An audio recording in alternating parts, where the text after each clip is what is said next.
Ако взимаш по 3000 лева на месец заплата и все още не успяваш да спестиш пари за да отидете на почивка в семейството, или имаш студент и не можеш даже да го издържаш, а камо ли да спестиш някакви средства за хоби или за други покупки.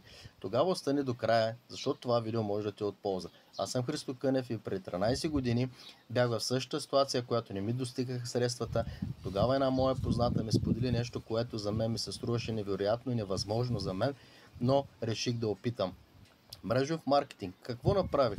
3 прости нещица, които всеки един от вас може да направи, ако иска. Първо, написах си кои са моите цели и мечти, какво искам да направя близките 5 или 10 години. Второ, започнах да чета книги на успешни хора, за да черпя идеи и опит.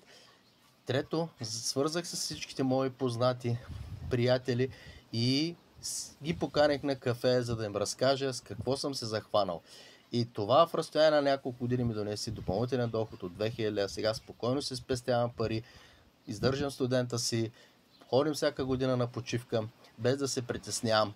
А с другите си заплати и доходи спокойно си посрещам нуждите в живота. Така че ако на теб ти трябват не 2000 или 500 лева само допълнително, запиши се в линка в биото и стъпка по стъпка ще видим, ще те разкажем, да видим дали изобщо може да сме те от полза.